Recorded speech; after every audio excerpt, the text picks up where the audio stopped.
ॐ वागीशाद्य सुमनसः सर्वार्थनाम उपक्रमे यन्नत्वा कृतकृत्यस्यु तं नमामि गजाननं दोर्भिर्युक्ता चतुर्भिस्फटिकमणिमयीमक्षमालां दधाना हस्तेनैकेन पद्मं सितमपि च शुकं पुस्तकं चापरेण भासा कुन्देन्दुशङ्खस्फटिकमणिनिभा भासमाना समाना सा मे वागदेवतेयं निवसतु वदने सर्वदा सुप्रसन्ना कूजन्तं राम रामेति मधुरं मधुराक्षरम् आरुह्य कविताशाखां वन्दे वाल्मीकिकोकिलम् आपदामपहर्तारं दातारं सर्वसम्पदां लोकाभिरामं श्रीरामं भूयो भूय नमाम्यहम् यत्र यत्र रघुनाथकीर्तनं तत्र तत्र कृतमस्तकाञ्जलिं बाष्पवारि परिपूर्णलोचनं मारुतिं नमत राक्षसान्तकम्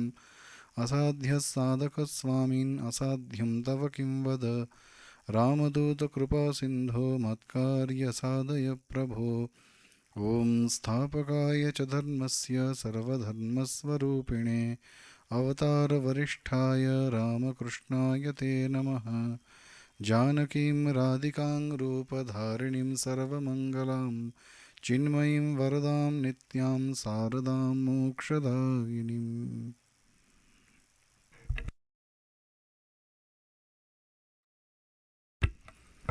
শ্রী রামের অনুধ্যান বাল্মীকি রামায়ণ কথার আজ ৯৯তম পাঠ ও আলোচনা। আমরা অযোধ্যাকাণ্ডের একেবারে শেষের দিকে উপনীত হয়েছি, যেখানে ভরতের চরিত্র সম্বন্ধে আমরা আলোচনা করছিলাম। আগের দিন বেশ কয়েকটি দিক আমরা আলোচনা করেছি।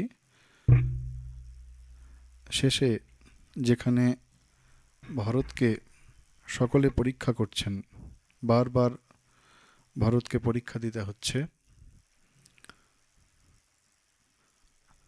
রামায়ণে সবথেকে বেশিবার যদি কেউ পরীক্ষা দিয়ে থাকেন তিনি হচ্ছেন ভরত। তো এই সকলের মধ্যে একজন কিন্তু যিনি সর্বদা ভরতের ওপর তার বিশ্বাস অটুট রয়েছে, যিনি কোনো অবস্থাতেই ভরতের ওপর বিশ্বাস হারাননি, ভরতের প্রতি তার বিশ্বাস, শ্রদ্ধা, ভালোবাসা সমস্ত কিছুই প্রথম থেকেই অটুট রয়েছেন, তিনি হচ্ছেন ভগবান শ্রীরামচন্দ্র। যখন আগের দিন আমরা আলোচনা করেছি, যখন অযোধ্যা থেকে তিনি বেরিয়ে আসছেন বনবাসের জন্য, তখন অযোধ্যাবাসীরা তাকে অনুসরণ করে অযোধ্যার ছেড়ে বেরিয়ে আসছে তার সঙ্গে, তাদেরকে নিবৃত্ত করার জন্য। শ্রীরামচন্দ্র বলছেন যে আমার প্রতি যে প্রীতি, ভালোবাসা, সমাদর আপনারা দেখিয়েছেন, আমারই আনন্দের জন্য ভরতের প্রতি তা প্রদর্শন করুন। মৎ প্রিয়ার্থম বিশেষেণ ভরতে সা বিধীয়তাম। অর্থাৎ ভরতের প্রতি আনুগত্য দেখালে, ভরতের প্রতি সেই শ্রদ্ধা পোষণ করলে তাতেই শ্রীরামচন্দ্রের আনন্দ। অর্থাৎ ভরত তিনি হচ্ছেন ধর্মাত্মা, তিনি কখনো অধর্ম করেননি, অধর্ম চিন্তা পর্যন্ত তিনি করেননি। সেইটি শ্রীরামচন্দ্র প্রথম থেকে ধরে বুঝেছিলেন এবং বলছেন যে আপনারা ভরতের অনুগত হয়ে থাকলে আপনাদের জন্য যা যা করণীয় ভরত সমস্ত কিছু করবেন। করিষ্যতি যথাবত वह প্রিয়ানি চ হিতানি চ।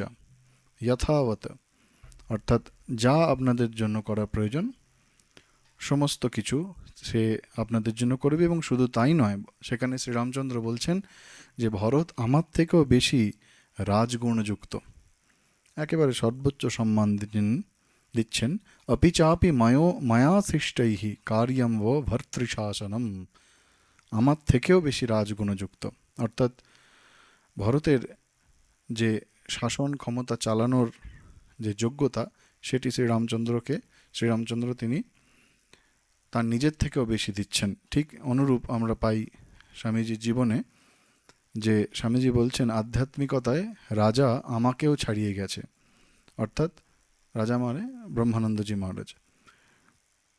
তো এইটি ছিল স্বামীজি এবং তাদের শিষ্য যারা, তাদের পারস্পরিক শ্রদ্ধা এবং ভালোবাসার সম্পর্ক। ঠিক তেমনি এখানে ভরত এবং শ্রীরামের মধ্যে সম্পর্ক, আমরা আগেও এটি আলোচনা করেছি।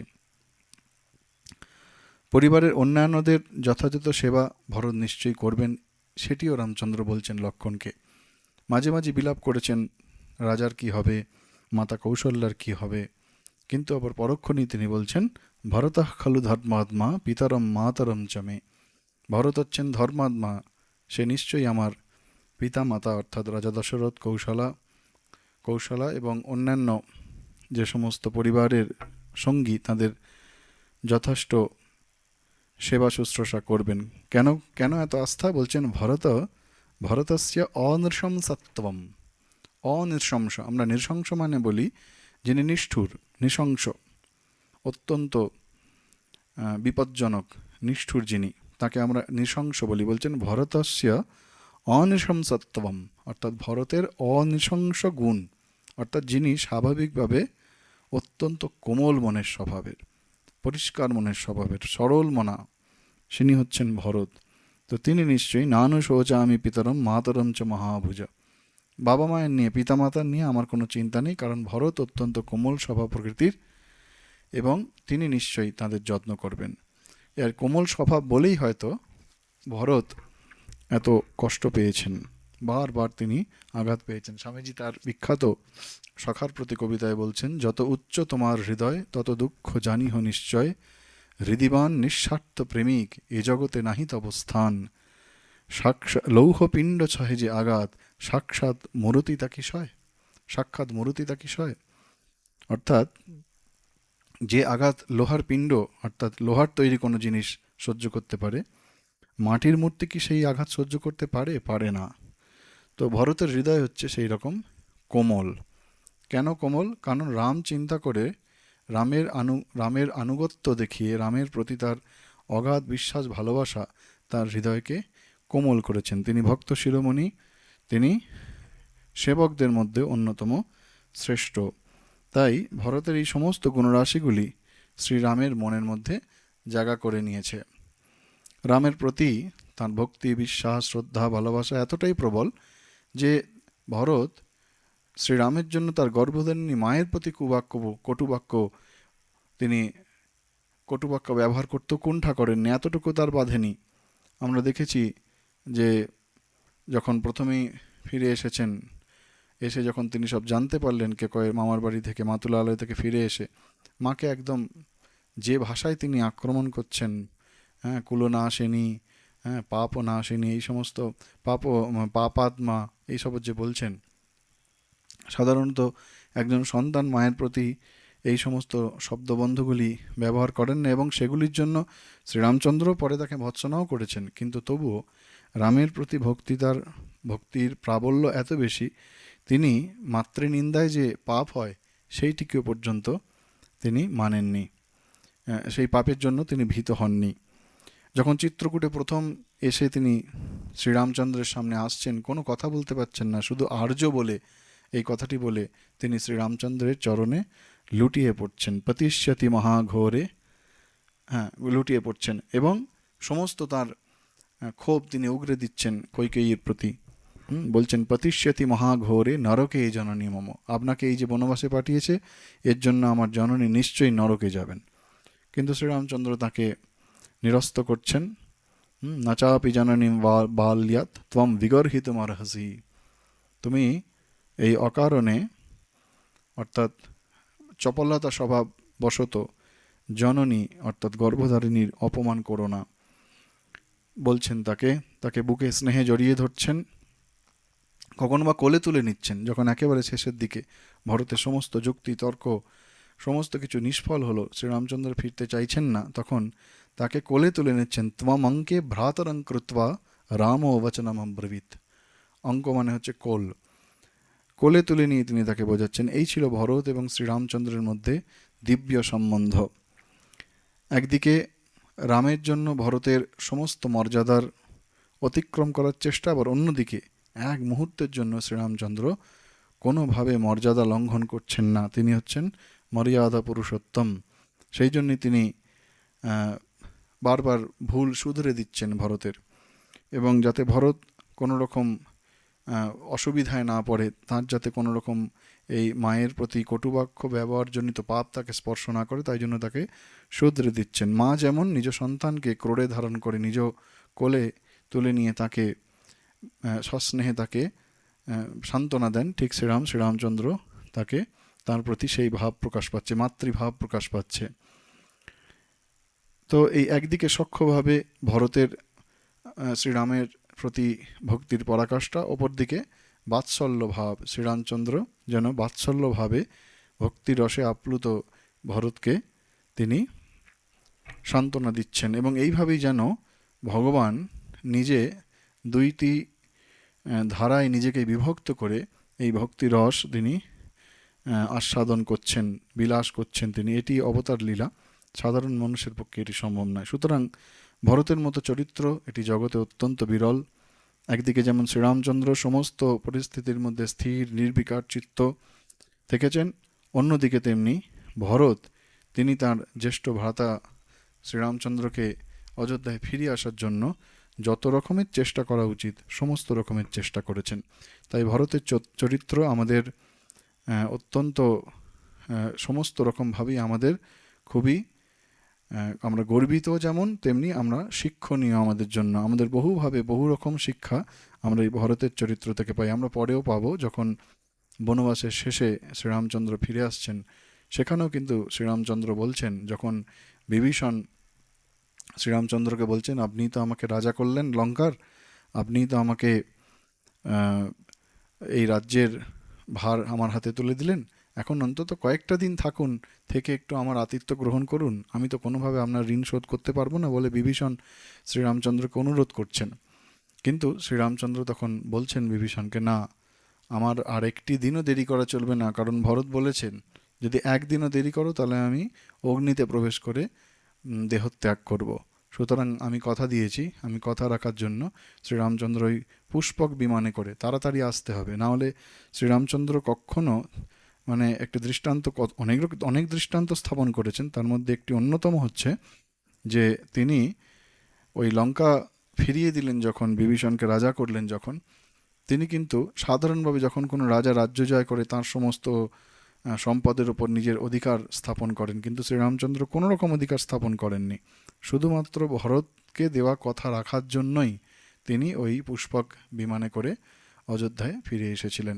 সুতরাং ভরতের প্রতি শ্রীরামের এই যে বিশ্বাস, ভালোবাসা, শ্রদ্ধা, সমস্ত কিছু, এটি একটি অসামান্য চরিত্রের অধিকারী ভরত, সেই জন্যই এরকম ঘটেছে। যাই হোক, এবার আমরা অন্যদিকে যাচ্ছি, অযোধ্যাকাণ্ডের একদম শেষের দিকে, যে ভরত অযোধ্যায় ফিরে গেলেন এবং শ্রীরামচন্দ্র তার নিজ কর্মে প্রবৃত্ত হলেন। তিনি কোনো সময় নষ্ট করেন না, অক্লিষ্ট কর্মা, আগে আমরা দেখেছি যে তিনি কোনো রকমভাবে কোনো সময় নষ্ট করতেন চান না। দুঃখ কষ্ট সবের মধ্যেই জীবনের যে স্বাভাবিক গতি সেটি তিনি সর্বদা ঠিক রাখেন। এবং এইখান থেকে ভরত চলে যাওয়ার পর থেকে এই চিত্রকূট, এই অবস্থা থেকে শ্রীরামচন্দ্রের যে রাম অবতারের প্রধান যে বিশেষ কাল বা বিশেষ যে পর্যায়, সেইটি শুরু হচ্ছে। আমরা জানি যে চিত্রকূটে যখন শ্রীরামচন্দ্র ছিলেন তখন অনেক মুনি ঋষিরা তাকে, তার আশেপাশে বহু ছোট ছোট আশ্রম কুটির সব ছিল, সেখানে অনেক মুনি ঋষিরা সব ছিলেন এবং তারা অত্যন্ত আনন্দিত ছিলেন যে তিনি শ্রীরামচন্দ্র এসেছেন, তিনি দশরথ পুত্র। তারা হয়তো তিনি ভগবান অবতার পূর্ণব্রহ্ম এইগুলি হয়তো না বুঝতে পেরেছেন, কিন্তু তারা বুঝেছেন শ্রীরামচন্দ্র অন্যদের থেকে একেবারে আলাদা। সেই জন্য তাঁর উপস্থিতি ওই সমস্ত মুনি ঋষিদের মনে এক আনন্দের ধারা বহন করে চলেছিল। কিন্তু এই ভরত চলে যাবার পরে শ্রীরামচন্দ্র লক্ষ্য করলেন যে এই মুনি ঋষিরা যেন একটু ভীত, সন্ত্রস্ত লাগছে। তারা কেউ মুখ ফুটে বলছেন না কি অসুবিধা, কিন্তু তারা যেন কিছু একটা লুকাচ্ছেন, হ্যাঁ, নিজেদের মধ্যে আলোচনা করছেন, অথচ যেই শ্রীরামচন্দ্র সামনে আসছেন তাকে কিছু বলছেন না। এইসব দেখে শ্রীরামচন্দ্রের মনে একটু চিন্তা হলো যে তাহলে কি আমরা কোনো অপরাধ করলাম, আমি বা লক্ষ্মণ বা সীতা, কোনো আমাদের আচরণে কি এই মুনি ঋষিরা অসন্তুষ্ট হয়েছেন? তখন তিনি সেই মুনি ঋষিদের মধ্যে যিনি কুলপতি, অর্থাৎ এই মুনি ঋষিদের মধ্যে যিনি প্রধান, সেই প্রধান কুলপতি ঋষিকে তিনি প্রশ্ন করছেন। কুলপতিকে না, মুনিদের মধ্যে একজন থাকেন যিনি অন্যান্য মুনি ঋষিদের সমস্ত ভার বহন করেন। স্মৃতিতে বলা হয়েছে ঋষীনাম দশসহস্রাণাম ইহ অন্নদানাদি পোষণাৎ অধ্যাপয়তি বিপ্রর্ষি আসৌ কুলপতি স্মৃতঃ। অর্থাৎ যিনি, যে বিপ্র অর্থাৎ যে ঋষি, দশসহস্রাণাম ইহ অন্নদানাদি পোষণাৎ 10,000 মুনি ঋষিদের খাদ্য, অন্নদান, ভরণ পোষণের ভার যার ওপর, অধ্যাপয়তি এবং তাদেরকে যিনি বেদ শিক্ষা দেন, বৈদিক শিক্ষা দেন, বিপ্রর্ষিহি আসৌ কুলপতি স্মৃতঃ, স্মৃতি অনুযায়ী তিনি হচ্ছেন কুলপতি। মানে কল্পনা করতে পারি আমরা যে চিত্রকূটে সেই সময় কমপক্ষে 10,000 ঋষি মুনি, বিভিন্ন তাদের বয়সের তারতম্য, তারা সব বিদ্যমান। তো তাদের মধ্যে যিনি কুলপতি, সেই কুলপতিকে শ্রীরামচন্দ্র জিজ্ঞাসা করছেন যে আমরা কি কোনো অন্যায় করলাম? তখন সেই কুলপতি, যিনি অত্যন্ত বৃদ্ধ, বলছেন বৃদ্ধস্তপসা চ জরাম গতঃ, তিনি দুই অর্থে বৃদ্ধ, তার শরীরের যেমন বয়স হয়েছে তেমনি দীর্ঘকাল তিনি তপস্যা করেছেন, তাই তপস্যার ভারেও তিনি লুব্জ, তিনি বৃদ্ধ। তিনি শ্রীরামচন্দ্রকে উত্তর দিচ্ছেন কুতঃ কল্যাণ সত্ত্বায়াঃ কল্যাণভিরতে সদা চলনম তাত বৈদেহাস্তপস্বিষু বিশেষতঃ। খুব অপূর্ব একটি কথা বললেন। মূলত যখন শ্রীরামচন্দ্র বলছেন যে যে জনকনন্দিনী সীতা কি কোনো অপরাধ করেছেন? তিনি কি আমার শুশ্রূষা, আমার সেবা করতে গিয়ে আপনাদের কোনো সেবায় অপরাধ করেছেন? তখন তিনি বলছেন যে কল্যাণ সত্ত্বায়াঃ কল্যাণভিরতে সদা, অর্থাৎ কল্যাণময়ী, সর্বদা সকল প্রাণীর প্রতি কল্যাণ কর্মে নিরতা বিদেহ রাজনন্দিনী সীতা, তাঁর দ্বারা তপস্বীদের প্রতি বিসদৃশ আচরণ কীরূপে সম্ভব?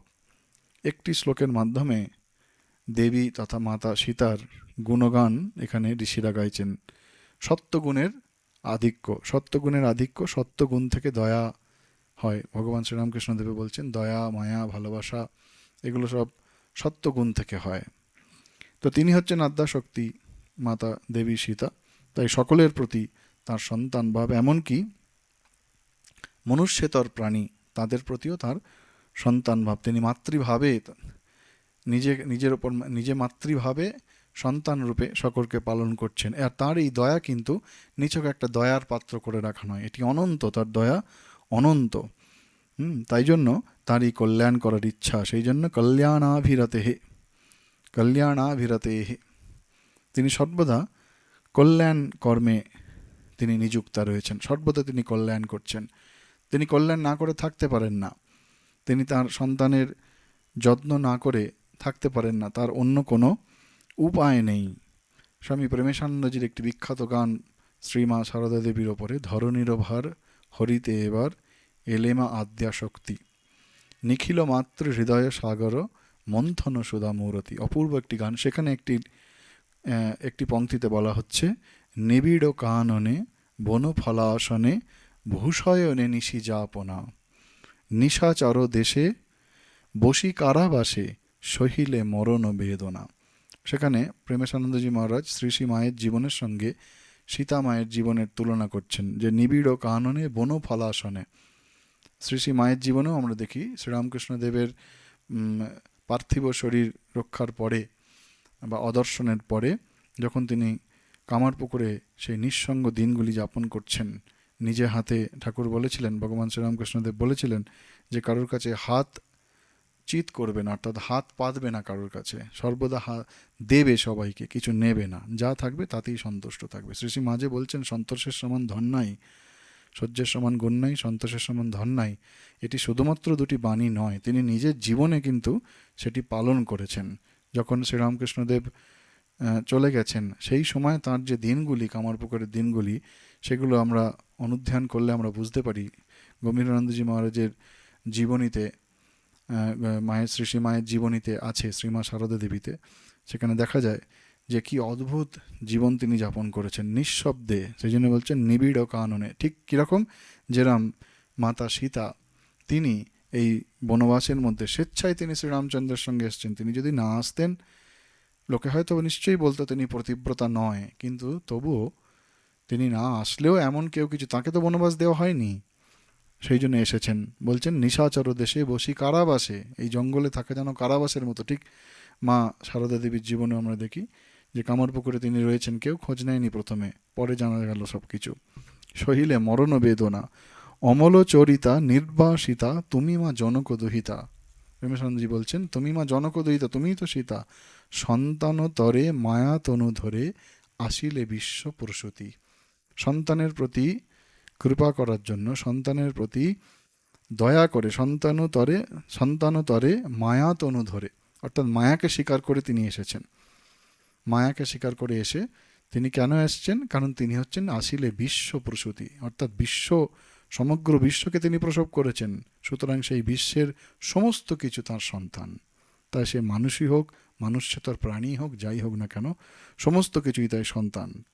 ঠিক সেই রকম বলছেন কল্যাণ সত্ত্বায়াহা কল্যাণাভিরতেহে, তিনি কল্যাণ সত্ত্ব, এই সত্ত্বগুণের কল্যাণ সত্ত্বগুণ আছে বলেই মাতা সীতার জীবনে আমরা দেখি তিনি সর্বদা সেবায় নিরতা।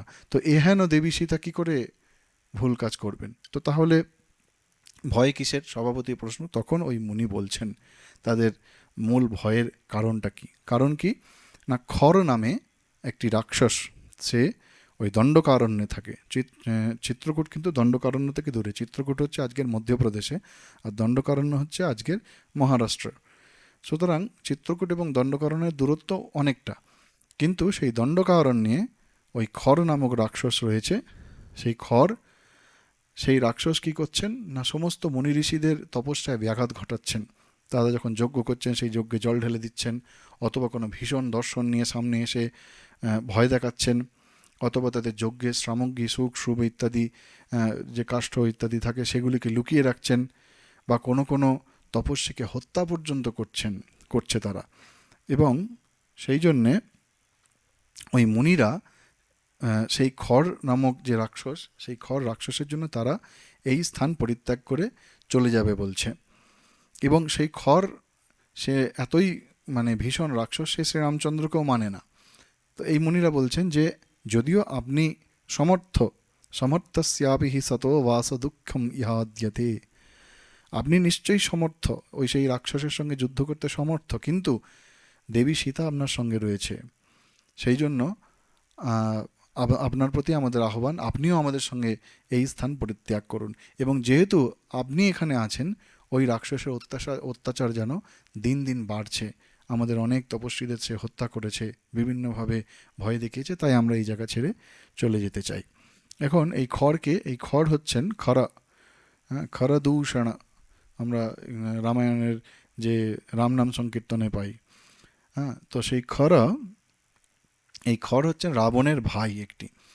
রাবণের যে বোন শূর্পণখা, সেই শূর্পণখার স্বামীকে রাবণ হত্যা করেছিল, কোনো কারণে রাবণ হত্যা করেছিল। এখন নিজের ভগিনীপতি তাকে হত্যা করার পরে শূর্পণখা স্বভাবতই একেবারে ভেঙে পড়েছে। সেই শূর্পণখাকে সান্ত্বনা দেবার জন্য তিনি তাকে এই দণ্ডকারণ্যে পাঠিয়ে দিয়েছিলেন, শূর্পণখাকে, যে তুমি যাও এই দণ্ডকারণ্যে তুমি রাজত্ব করো, তোমার রাক্ষস রাজত্ব করো। সঙ্গে কাদের পাঠিয়েছিলেন? খর, দূষণ আর হচ্ছে ত্রিশূরা, এই তিনজন রাক্ষসকে রাবণ সীতার সঙ্গে শূর্পণখার সঙ্গে ওই দণ্ডকারণ্যে পাঠিয়ে দিয়েছিলেন। রাবণ আছেন লঙ্কাতে, আর এদেরকে পাঠিয়ে দিলেন দণ্ডকারণ্যে। লঙ্কা কোথায় না, তৎকালীন ভারতবর্ষের মূল ভূখণ্ড থেকে বিচ্ছিন্ন বহু দূরে একেবারে দক্ষিণ দেশে অবস্থিত। তার সঙ্গে মূল ভূখণ্ডের সংযোগ অত্যন্ত কম, কোনো সংযোগই তৎকালীন ছিল না বলতে গেলে। কিন্তু এইটি হচ্ছে রাক্ষস প্রবৃত্তি। তারা নিজেদের অবস্থার মধ্যে সন্তুষ্ট থাকতে চায় না, তারা সর্বদা মানব সভ্যতাকে ধ্বংস করতে চায়, মানব সভ্যতাকে সমস্ত রকমভাবে তারা ক্ষতিগ্রস্ত করতে চায়। এবং সেই জন্যই তারা ওই রাবণ তিনি ওই রাক্ষস তিনজনের সঙ্গে এই শূর্পণখাকে দণ্ডকারণ্যে পাঠিয়ে দিয়েছিলেন রাক্ষস শক্তির বিস্তার করার জন্য। তো সেই খর, সেই খর, তিনি ওই রাক্ষস এই সমস্ত ঋষিমুনিদের ভয় দেখাচ্ছিলেন এবং বিভিন্নভাবে তাদেরকে অসুবিধার মধ্যে ফেলছিলেন। শ্রীরাম অনেক আশ্বাস বাক্য দিলেন, তবুও মুনিরা শুনলেন না। তারা আশ্রম ত্যাগ করে অশ্বমুনির আশ্রম বলে কোথাও একটা, সেই অশ্বমুনির আশ্রমে তারা চলে গেলেন। রয়ে গেলেন কয়েকজন মাত্র মুনি। এখন রামচন্দ্র কেন গেলেন না? বাল্মীকি নিজের কথায় বলছেন, আশ্রমম ঋষি বিরহিতম প্রভু ক্ষণমপি জনজহৌ সরাঘব। সেই আশ্রম ঋষি বিরহিত হয়ে গিয়েছিল, সেখানে কোনো ঋষি ছিল না, কয়েকজন মাত্র ছিল পরে বলা হচ্ছে। তবুও শ্রীরামচন্দ্র সেই আশ্রম ছেড়ে গেলেন না। একটি কারণ হচ্ছে সীতার নিরাপত্তা, আর দ্বিতীয় কারণ ঋষি মুনিদের তপস্যাপুত ওই চিত্রকূট, যেটি রামের খুব পছন্দ হয়েছিল, হয়তো ওখানেই উনি বাকি বনবাসটি কাটাবেন। যদিও দণ্ডকারণ্যে যাওয়ার কথা বলা হয়েছিল যখন বনবাসে পাঠানোর সময়, আরও কিছুকাল হয়তো শ্রীরামচন্দ্রের থাকার ইচ্ছা ছিল, কিন্তু তবুও এই মুনি ঋষিরা যখন চলে গেলেন তৎক্ষণিক তিনি কিন্তু ত্যাগ করলেন না। আর আরেকটি কারণ, কয়েকজন মুনি ঋষি তারা কিন্তু রয়ে গেলেন। কারা রয়ে গেলেন? বাল্মীকি বলছেন, রাঘবম হি সততম অনুগতাঃ তাপসাশ্চার্ষচরিতে দ্রুতগুণাঃ। রাঘবম হি সততম অনুগতাঃ, যারা শ্রীরামচন্দ্রের প্রতি সর্বদা অনুগত, তারা তাপসাহ, সেই ঋষিরা, আর্ষচরিতে দ্রুতগুণাঃ। আর্ষ মানে ঋষি, অর্থাৎ আর্ষচরিতে মানে কোন আর্ষচরিতে? টিকাকার খুব সুন্দর বলছেন, আর্ষচরিত দ্রুতগুণাঃ রামস্য আর্ষচরিত্রেণ। শ্রীরামের ঋষিসুলভ চরিত্রে সঞ্চিত গুণাঃ, তার মধ্যে শ্রীরামচন্দ্রের মধ্যে যে ঋষিসুলভ গুণ, সেই গুণের জন্য হি যস্মাৎ কারণাৎ তাপসাহ রামম রামম রামমনুস্তস্যাৎ, রামের সর্বদা তারা অনুসরণ করে, তৎপ্রেমণা ক্ষণম না জাহাবিতি। শ্রীরামের যে ঋষিসুলভ চরিত্র, সেই গুণে বিধৃত, অর্থাৎ শ্রীরামের মধ্যে তারা এমন এক ঋষি গুণের সর্বোচ্চ পরাকাষ্ঠা দেখেছেন যে তারা বুঝেছেন ইনি সাধারণ রাজপুত্র নন। যদিও তিনি ঋষির মতো জীবনযাপন করছেন, প্রকৃতপক্ষে তিনি রাজপুত্র, তবুও তার মধ্যে ঋষি গুণের যে চরম প্রকাশ ঘটেছে, সেইটি দেখে তারা তাঁর শ্রীরামচন্দ্রের অনুগত হলেন। আরেকজন টিকাকার বলছেন, দ্রুত গুণাহা সমর্পিত মনসহ তাপসাহ, একেবারে মন প্রাণ সমর্পণ করে দিয়েছেন তারা শ্রীরামচন্দ্রের কাছে। হয়তোবা এমনও হতে পারে যে তিনি যে ভগবান রাম রূপে এসেছেন, সেটাও হয়তো বুঝেছিলেন কেউ কেউ। তো তাঁরা রয়ে গেলেন। তো অদ্ভুত এটি একটি ব্যাপার যে শ্রীরামচন্দ্র তিনি হচ্ছেন শুদ্ধ ব্রহ্ম। রাম নামের একেবারে প্রথমে গাওয়া হয় শুদ্ধ ব্রহ্ম পরাৎপর রাম। তো সেই শ্রীরামচন্দ্র, যিনি কিনা শুদ্ধ ব্রহ্ম, রাবণ বধের জন্য রাম রূপে নিজ বৈষ্ণবী মায়াকে স্বীকার করে, আশ্রয় করে তিনি অবতীর্ণ হয়েছেন। আর মুনি ঋষিরা যারা সেই তাদের নিজস্ব সত্তা কি, তাদের নিজস্ব যে আধ্যাত্মিক জীবনের সর্বোচ্চ আত্মদর্শন করার জন্য সর্বদা তারা কঠোর তপস্যায় নিরত, এবং সেই আত্মস্বরূপ ব্রহ্মস্বরূপ শ্রীরামচন্দ্রই সেখানে রয়েছেন, অথচ তারা মনে করছেন যে শ্রীরামচন্দ্রের উপস্থিতির জন্যই তাদের হয়তো বিপদ চলে আসবে। এটি ভগবানের মায়া, হয়তোবা লীলা আস্বাদন করার জন্যই তিনি এই রূপ আচরণ করছেন এবং অন্যদেরও করাচ্ছেন। এই মুনিরা সর্বদা আত্মসাক্ষাৎ করার জন্য প্রাণপাত করছেন, অথচ সেই তিনি চোখের সামনে শ্রীরাম রূপে বিদ্যমান, সেটি কিন্তু তারা তার ওই মায়ার জন্য, মায়াই ধরিলে মানবকায় বলা হচ্ছে, কবি বলছেন, তো সেই মায়াকে তিনি আশ্রয় করেছেন। সেই মায়া দ্বারা তিনি মোহিত নন, তিনি মায়া দ্বারা অন্যকে মোহিত করছেন, সেই জন্য তারা ধরতে পারছেন না। শ্রীরামকৃষ্ণদেব বলছেন, বাউলের দল এলো গাইলো এবং চলে গেল, কেউ বুঝতে পারলেন না। বা রাজা যখন ছদ্মবেশে নিজের রাজ্যে ঘুরে বেড়ান, সাধারণ মানুষ চিনতে পারেন। তো অবতারের এই হচ্ছে মহিমা, তাকে ধরতে পারছেন না। সেই সমস্ত ঋষিরা তারা চলে গেলেন, আর রয়ে গেলেন ওই কয়েকজন। এই ঋষিরা যখন চলে গেলেন তখন শ্রীরামচন্দ্র একটু চিন্তামগ্ন হলেন এবং তিনিও বিচার করলেন যে এই চিত্রকূটে কি আর থাকাটা উচিত। তিনি চিন্তা করে স্থির করলেন, না, থাকা উচিত নয়। কেন? দুটি মূলত কারণ। বাল্মীকি নিজেই বলছেন, ইহামে ভরত দৃষ্ট মাতরশ্চ সনাগরাহ সচমে স্মৃতিরন্মেতি তান নিত্যমনুশোচতঃ। বলছেন শ্রীরামচন্দ্র চিন্তা করলেন প্রথম কারণটি কি না, এইখানে এই চিত্রকূট এটি অযোধ্যা থেকে বিশাল দূরে নয়। ভরত, তার পরিবারের অন্যান্যরা এবং অযোধ্যাবাসী সকলেই এসে প্রস্তুত এখানে শ্রীরামচন্দ্র রামচন্দ্রের সঙ্গে দেখা করতে এসেছেন, তাকে ফিরিয়ে নিয়ে যেতে এসেছেন। সুতরাং এই জায়গাটি প্রথম কথা অযোধ্যা থেকে দূরে নয়। আবার তারা আসতে পারেন শ্রীরামচন্দ্রের প্রতি ভালোবাসায় বা তার প্রতি দুশ্চিন্তা করে আবার তারা এই জায়গায় আসতে পারেন। আর দ্বিতীয়ত, যেহেতু এই জায়গাতে তার সঙ্গে ওই তার পরিবারের অন্যদের সাক্ষাৎকার হয়েছে, দেখা হয়েছে, কথাবার্তা হয়েছে, তাদের চিন্তা নিত্যম অনুশোচতঃ, তাদের চিন্তা অর্থাৎ পরিবারের সদস্যদের প্রতি যে মায়ার টান সেইটি বারবার মনের মধ্যে আসতে পারে, সেই জায়গা তৎক্ষণাৎ ত্যাগ করা উচিত।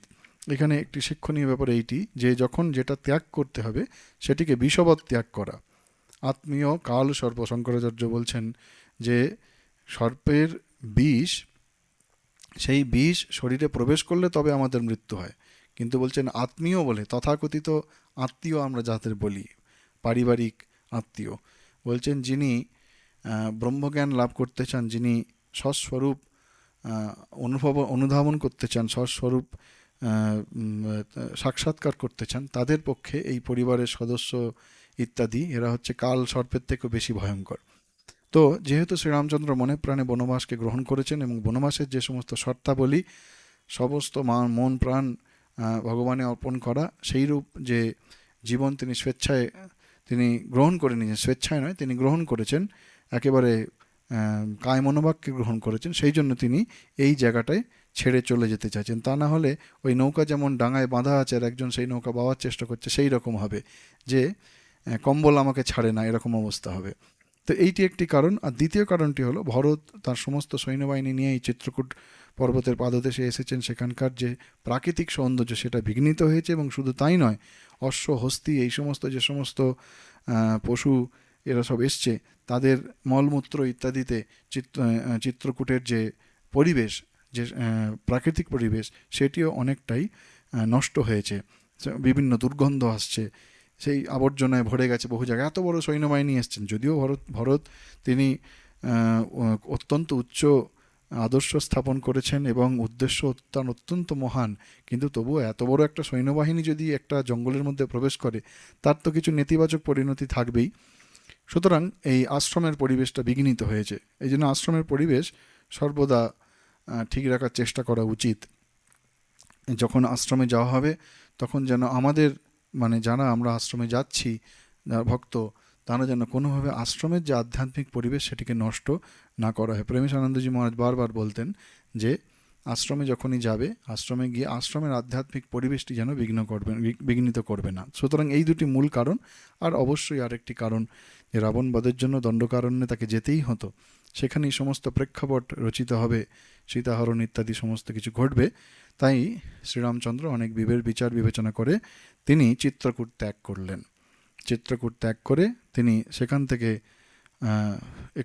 দণ্ডকারণ্যের একদম কাছাকাছি এসে অত্রি মুনির আশ্রমে এসে প্রবেশ করলেন। অত্রি মুনি তিনি হচ্ছেন, অত্রি মুনির কথা আমরা পাই মহাভারতে বা বিভিন্ন শাস্ত্রে পাই যে সপ্ত ঋষি, সেই সপ্ত ঋষির মধ্যে বশিষ্ঠী, মরীচি, পুলত্র, অত্রি, পুলস্ত্য, অঙ্গিরা, পুলহ এবং ক্রতু, 7 জন মোট আছে। বশিষ্ঠ, মরীচি, অঙ্গিরা, অত্রি, পুলস্ত্য, পুলহ, ক্রতু, এই 7 জনের মধ্যে এই অত্রি হচ্ছেন অন্যতম।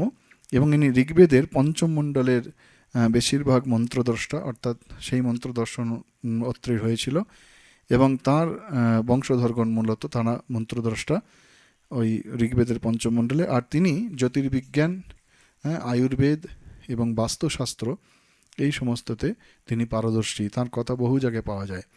সেই অত্রি মুনি তিনি শ্রীরামচন্দ্রকে পুত্রবৎ প্রতিগ্রহণ করলেন। তংচাপি ভগবানত্রিহ পুত্রবৎ প্রত্যপদ্যত, তিনি শ্রীরামচন্দ্রকে পুত্রের মতো গ্রহণ করলেন।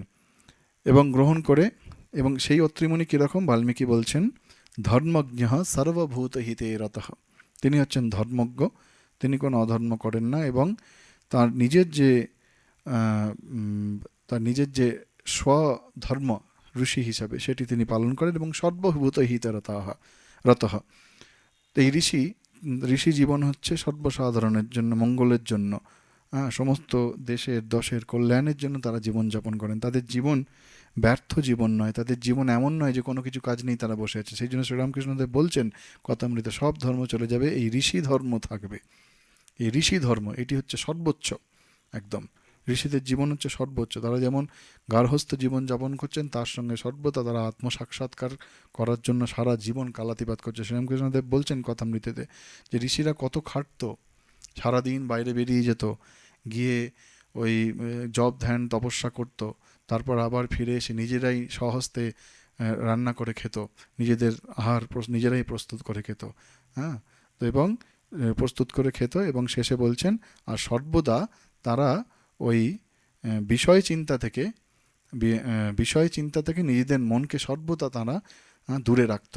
অর্থাৎ মনের যে সমস্ত মন যখন কোনো একটি বিষয়ে চিন্তা করে, যতক্ষণ না সেই চিন্তাটি বিষয়ীভূত হচ্ছে ততক্ষণ মন অন্যদিকে যায় না। তো তারা ওই শ্রীরামকৃষ্ণদেব বলছেন যে ইন্দ্রিয়ের যে সমস্ত বিষয়গুলি তা থেকে সর্বদা মনকে সংযত রাখত আর ঈশ্বর চিন্তা করত। সুতরাং ঋষি জীবন এটি হচ্ছে আদর্শ জীবন। অত্রিমুনি তাদের মধ্যে একজন, সেই জন্য বলছেন সর্বভূত হিতে রতঃ।